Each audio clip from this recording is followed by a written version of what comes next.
और भारत में आज लगभग हर व्यक्ति का बैंक खाता होना आम बात है। लेकिन आज़ादी के 65 साल के बाद भी लगभग एक दशक पहले तक देश के करीब आधे परिवारों के लिए बैंकिंग सेवाओं तक पहुंचना एक सपना था। प्रधानमंत्री नरेंद्र मोदी के आह्वान पर 28 अगस्त 2014 को दुनिया की सबसे बड़े वित्तीय समावेशन की योजना की शुरुआत हुई, जिसने शानदार 11 साल पूरे कर लिए हैं।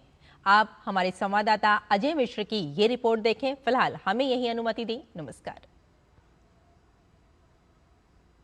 प्रधानमंत्री नरेंद्र मोदी के नेतृत्व में 2014 में शुरू की गई विश्व की सबसे बड़ी वित्तीय समावेशन योजना प्रधानमंत्री जन धन योजना एक क्रांतिकारी बदलाव साबित हुई है। 28 अगस्त 2025 को इस योजना ने अपने शानदार 11 वर्ष पूरे कर लिए हैं।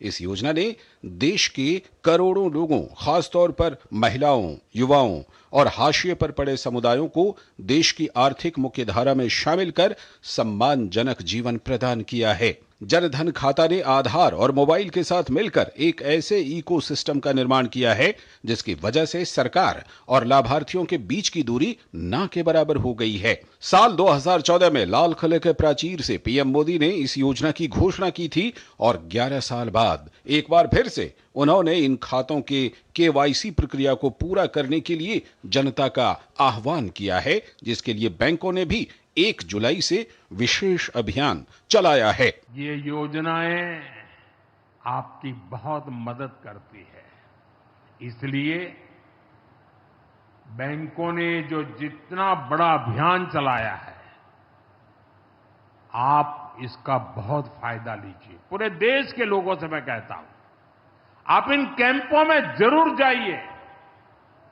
अब अगर आप अब तक इन योजनाओं से नहीं जुड़े हैं तो उनके लिए रजिस्ट्रेशन करवाइए। अभी तक जनधन योजना के तहत करीब 56 करोड़ खाते खोले गए। इन खातों में 67% गांवों और अर्ध शहरी क्षेत्रों में खोले गए। महिला खाता धारकों की संख्या 30 करोड़ यानी 55% से ज्यादा है। इन खातों में जमा राशि 2.63 लाख करोड़ रुपए को पार कर गई है। ग्लोबल फिनटेक्स 2025 के मुताबिक देश में 90% लोगों का बैंक खाता है। साल 2011 में यह आंकड़ा केवल 35% तक ही सीमित था। विश्व बैंक के मुताबिक भारत ने 6 सालों में वो करके दिखाया जो 47 सालों में पूरा होता। इन खातों के साथ फ्री रुपए कार्ड और 2 लाख रुपए का दुर्घटना बीमा की भी सुविधा मिलती है। 10,000 रुपए के ओवरड्राफ्ट की सुविधा ने कमजोर वर्गों को सशक्त बनाया। प्रधानमंत्री जनधन योजना की सफलता का अंदाजा इस बात से लगाया जा सकता है कि जनधन खातों के माध्यम से अब 321 सरकारी योजनाओं का लाभ सीधे लाभार्थियों तक पहुंच रहा है, जबकि 2013-14 में यह संख्या 28 थी। इनमें आयुष्मान भारत, किसानों के लिए पीएम किसान, रेहड़ी पटरी वालों के लिए पीएम स्वनिधि, फसल बीमा योजना, गरीब कल्याण योजना, पीएम आवास योजना, उज्ज्वला योजना या दीनदयाल अंत्योदय जैसी प्रमुख योजनाएं शामिल हैं। प्रधानमंत्री जनधन योजना महिलाओं के सशक्तिकरण के एक सशक्त माध्यम के रूप में उभरी है, खासकर असंगठित क्षेत्रों में कार्यरत महिलाओं के लिए।